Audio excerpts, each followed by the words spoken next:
कुमार गुप्ता जी, ये बताएं कि क्या कारण रहा कि आपको निर्दलीय अपने चुनाव लड़ने का मन बनाया? क्या जो पहले प्रत्याशी थे या जो पहले आपके प्रतिनिधि थे इस बार से, क्या आप उनसे संतुष्ट नहीं थे? नहीं जी, बिल्कुल संतुष्ट नहीं था। ये आम आदमी की आवाज़ करके उठना पड़ा मुझे, क्योंकि हमारे को यहाँ पे कांग्रेस की सरकार भी रही और बीजेपी की सरकार भी रही है, और उन्होंने हमारे यहाँ पे सेक्टर की जो हमारी समस्याएं थी वो जैसे स्टार्टिंग में थी, वो स्टार्टिंग में आज तक वो समस्या हमारी आज भी हैं।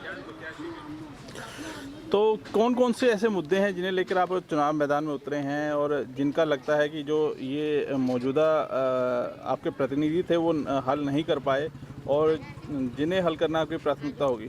सर, हमारी सबसे बड़ी दिक्कत है यहाँ पे बरसाती नाले की, जिसकी आज तक समस्या का हल किसी ने निवारण नहीं किया, जिसके कारण सारी पब्लिक इससे दुखी है।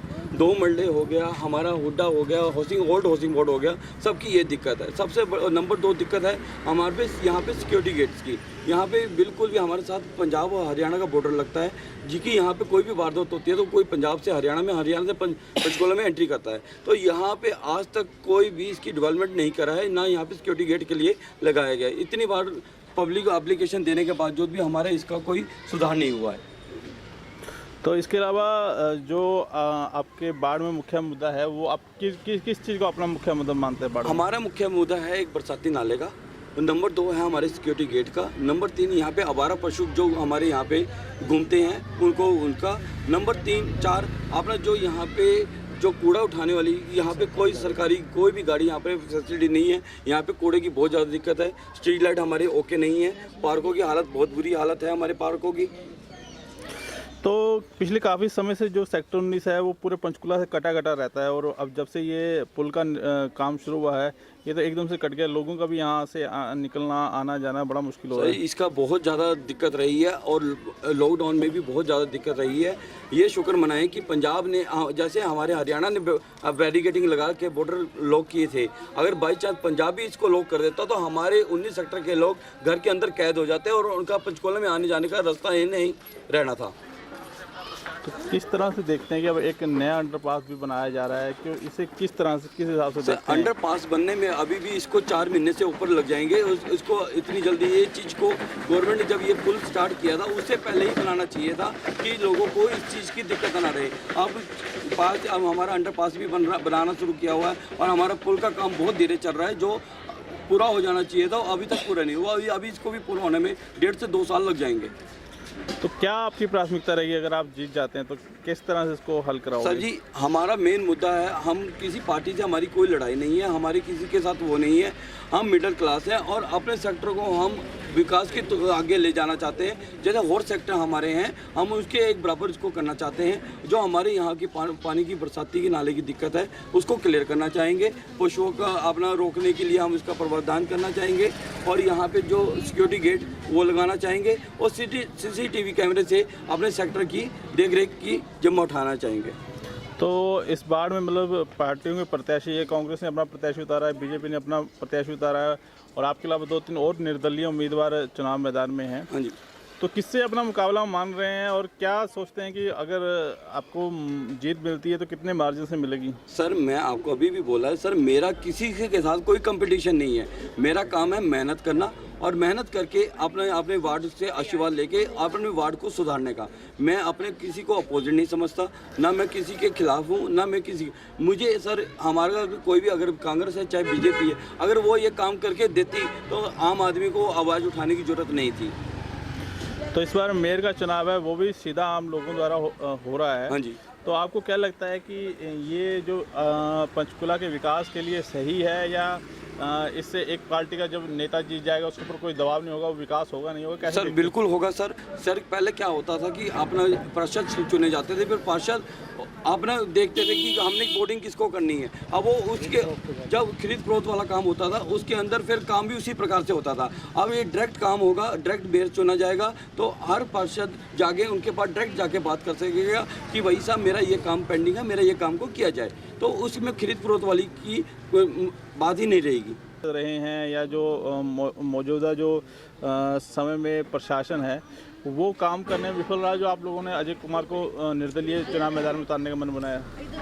बिल्कुल जी, जैसा कि मैं आपको बताऊं, जो भी हमारे पूर्व एमसी थे यहाँ के, वो हमारे वार्ड से जीते थे। उस समय भी अभयपुर 19 सेक्टर 1 होता था। तो उन्होंने जो उनको जीत दिलाई, अगर जीत दिलाई उनको लगा कि वो अभयपुर से मिली है, तो अभयपुर से जो भी जीत मिली उनको, तो उन्होंने पूरी कोशिश की कि वो अभयपुर में ही सारे काम कराएं। और पूर्व एमसी साहब तो आज भी इस इलाके को पिछड़ा हुआ इलाका मानते हैं, तो वहाँ पे काम करवाते रहे। लेकिन लास्ट में अभी सारा का सारा पासा पलट गया जब अभयपुर 19 सेक्टर से अलग हो गया। तो आज अगर पार्षद साहब से पूछा जाए, जो पूर्व पार्षद से, कि आपने कौन से काम जो है यहाँ 19 सेक्टर के लिए करवाए, फिरोजपुर के लिए करवाए, अगर आप देखें यहाँ पे, अगर मैं पार्टी की भी बात करूँ तो कांग्रेस पार्टी का कोरोना काल में कौन यहाँ आया था, किसने बात की हमसे, किसी ने हमारी हेल्प की। और एमसी साहब कहते हैं कि पार्कों की हालत बहुत अच्छी है। आप ज़रा पीछे की तरफ अगर कैमरा घुमाएं तो आपको हमारा पार्क दिख जाएगा कैसा है, इसमें लगा हुआ घास दिख जाएगा कैसा है। लाइटों की देख लीजिए, लाइटें जो लगी हैं, ऊपर जो लाइट लगी है एक ही लाइट जलती है, ठीक है। और ट्यूब लाइट जो है सारी की सारी कोई फूटी हुई है, कोई कुछ है, क्योंकि वो कहते हैं कि ये पिछड़ा इलाका है, यहाँ पे आने के लिए भी जगह नहीं है क्योंकि पुल का निर्माण चल रहा है, ठीक है। तो रहे हैं या जो मौजूदा जो समय में प्रशासन है वो काम करने में विफल रहा, जो आप लोगों ने अजय कुमार को निर्दलीय चुनाव मैदान में उतारने का मन बनाया। बिल्कुल जी, जैसा कि मैं आपको बताऊं, जो भी हमारे पूर्व एमसी थे यहाँ के, वो हमारे वार्ड से जीते थे। उस समय भी अभयपुर 19 सेक्टर 1 होता था। तो उन्होंने जो उनको जीत दिलाई, अगर जीत दिलाई उनको लगा कि वो अभयपुर से मिली है, तो अभयपुर से जो भी जीत मिली उनको, तो उन्होंने पूरी कोशिश की कि वो अभयपुर में ही सारे काम कराएं। और पूर्व एमसी साहब तो आज भी इस इलाके को पिछड़ा हुआ इलाका मानते हैं, तो वहाँ पे काम करवाते रहे। लेकिन लास्ट में अभी सारा का सारा पासा पलट गया जब अभयपुर 19 सेक्टर से अलग हो गया। तो आज अगर पार्षद साहब से पूछा जाए, जो पूर्व पार्षद से, कि आपने कौन से काम जो है यहाँ 19 सेक्टर के लिए करवाए, फिरोजपुर के लिए करवाए, अगर आप देखें यहाँ पे, अगर मैं पार्टी की भी बात करूँ तो कांग्रेस पार्टी का कोरोना काल में कौन यहाँ आया था, किसने बात की हमसे, किसी ने हमारी हेल्प की। और एमसी साहब कहते हैं कि पार्कों की हालत बहुत अच्छी है। आप ज़रा पीछे की तरफ अगर कैमरा घुमाएं तो आपको हमारा पार्क दिख जाएगा कैसा है, इसमें लगा हुआ घास दिख जाएगा कैसा है। लाइटों की देख लीजिए, लाइटें जो लगी हैं, ऊपर जो लाइट लगी है एक ही लाइट जलती है, ठीक है। और ट्यूब लाइट जो है सारी की सारी कोई फूटी हुई है, कोई कुछ है, क्योंकि वो कहते हैं कि ये पिछड़ा इलाका है, यहाँ पे आने के लिए भी जगह नहीं है क्योंकि पुल का निर्माण चल रहा है, ठीक है। तो जो भी आएगा वो पंजाब से घूम के आएगा, इतनी ऊपर से घूम के आना कौन पसंद करता है, तो यहाँ पे कोई नहीं पहुँचता, ठीक है। तो जितने भी काम अगर पूर्व एमसी साहब गिना रहे हैं वो पिछड़े हुए इलाके में नहीं करवाए गए, तो जिसके कारण हमने पूरे के पूरे इलाके ने अजय कुमार गुप्ता जी मोनू को अपना पार्षद चुनने के लिए खड़ा किया है और भारी मतों से हम इसको जीत दिलाएंगे। तो जो 19 सेक्टर वो 3 भागों में बढ़ जाता है, हाउसिंग बोर्ड, हुड्डा और ये आपका फिरोजपुर। तो क्या लगता है कि अगर यहीं से जो व्यक्ति जीतता है वही यहीं का विकास करा पाएगा, या इस मतलब अगर दूसरे इलाकों से या हाउसिंग बोर्ड या हुड्डा से कोई भी जीतता है वो यहाँ पे भेदभाव करता है? देखिए, भेदभाव तो हर जगह होता है। अगर यहीं से हमारा ही कोई कैंडिडेट खड़ा है और वही जीत जाए तो वो अपने इलाके का तो विकास अच्छी तरह से करवाएगा ही, ठीक है। लेकिन जो भी आज़ाद उम्मीदवार खड़े होते हैं या कुछ भी, वो सारे के सारे हो सकता है आने वाले समय में काम करवाएं, क्योंकि मेयर जो होगा, जो भी मेयर बनेगा, वो मेयर इस बार पार्षद की तरफ से नहीं चुना जाएगा, वो जनता की तरफ से चुना जाएगा। तो उसको सारी की सारी रिपोर्टिंग जाएगी, तो वो देखेगा ही देखेगा कि कौन कहाँ पे कैसा काम कर रहा है। और हमारी सोच बिल्कुल यही है कि हमने जो है, जो भी हमारा पूरा वार्ड आता है, ठीक है, पूरे वार्ड को एक मान के काम करना है। हमारे लिए कोई भी पिछड़ा इलाका नहीं होगा, हमारे लिए कोई भी अलग क्षेत्र नहीं होगा। जैसे कि अगर मैं पावर कॉलोनी की बात करूं, यहाँ से पावर कॉलोनी बहुत दूर है, फेज़ 2 बहुत दूर है, लेकिन फिर भी हम पूरा का पूरा पूरी कोशिश करेंगे कि पूरे के पूरे इलाके का जो है विकास किया जाए। तो जैसे आपने बताया कि जैसे तो क्या लगता है जो आपका उम्मीदवार जीतता है तो पूरे सेक्टर में किस तरह से विकास करवाएंगे? सबका विकास पहले ही हमारे जो चुनाव यहाँ से खड़े हुए हैं चुनाव में, पार्षद साहब अगर बनते हैं तो पहले ही बता चुके हैं कि हमारा मैनिफेस्टो क्या है। हम क्या क्या करवाएंगे। सबसे पहले तो हम अपने यहाँ का जो है फिरोजपुर जिसे हम कहते हैं पिछड़ा हुआ इलाका, वहाँ का जो बरसाती पानी का या नाले के पानी का जो एंटर होता है, ये सबसे बड़ी समस्या है। और फिर 2 मंडला हुड्डा प्लाट, उनकी भी समस्या यही है। सब हमारी कहने मतलब समस्या सबकी एक है। ये नहीं है कि फिरोजपुर के अंदर पानी भरता है, पानी प्रोवर्ड हाउसिंग बोर्ड में भी पानी भरता है और 2 मंडला हुड्डा प्लॉट्स के अंदर भी पानी की दिक्कत है। का विकास होगा, समान होगा, एक जैसा होगा। और पिछड़ा सेक्टर जो हमारे सेक्टर को कहा जाता है, क्यों कहा जाता है, हमें आज तक इस बात का समझ में नहीं आया कि यहाँ पे मिडिल क्लास रहता है इसलिए इसको पिछड़ा कहा जाता है। सेक्टर और भी हैं सर, हमारा 19 सेक्टर को ही पिछड़ा कहा जाता है कि वे कटा हुआ सेक्टर क्यों है।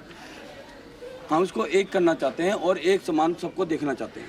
तो कुछ महिलाएं भी हैं हमारे पास, उनसे बातचीत करना चाहेंगे। तो ये बताएं कि क्यों ज़रूरत पड़ी, जबकि ऑलरेडी पहले भी यहाँ और पार्टियों के उम्मीदवार भी है, एक आज़ाद उम्मीदवार को क्यों चुनाव लड़ना पड़ रहा है? सर वही जो परेशानी इन्होंने बताई है ना, वही हमारी परेशानी है। हम भी यहाँ देख ही रहे हैं। अब तक लॉकडाउन में हमारा जो हाल हुआ है, किसी ने हमारी सार नहीं ली यहाँ पे, बट इन्होंने अजय कुमार जी ने घर घर जाके सभी की हेल्प अपनी जेब से करी है। तो हम क्यों इसको वोट न दें? ठीक है सर, हम इनके साथ हैं। बस हम चाहते हैं कि जो विकास अब तक नहीं हुआ हम इनसे करवाएंगे, क्योंकि हमें कोई नहीं पूछता यहाँ पे आकर। तो क्या लगता है कि अगर हाउसिंग बोर्ड या हुड्डा से जो भी व्यक्ति जीतता है वो इस इलाके को देखता नहीं है? बिल्कुल नहीं सर, बिल्कुल नहीं सर। कोई भी फॉर्म भी साइन करवाना हो ना, छोटी सी बात है साइन, तो उसके लिए भी हमें टाइम नहीं दिया जाता।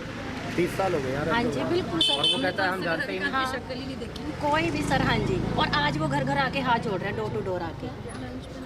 तो हम अपने बंदे को सपोर्ट करेंगे, बिल्कुल करेंगे, क्योंकि ये नाइस पर्सन है पूरे फिरोजपुर में। क्यों उतारना पड़ा आप लोगों को एक आज़ाद उम्मीदवार के रूप में अजय कुमार को? सर हमें इसलिए उतारना पड़ा क्योंकि जो लोग बनते हैं, चाहे भाजपा से बने चाहे मतलब कि कांग्रेस से बने, उन्होंने कभी यहाँ आके ये नहीं पूछा कि तुम्हें क्या प्रॉब्लम है।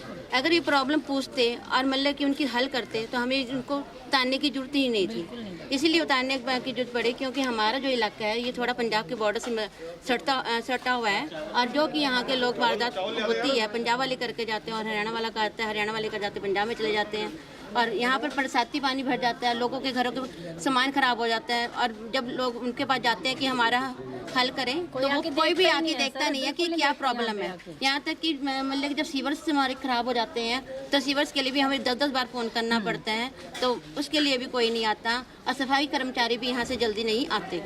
ये चक्कर है कि हम इन्हें पार्षद के लिए, आज़ाद उम्मीदवार के लिए उतारना पड़ा।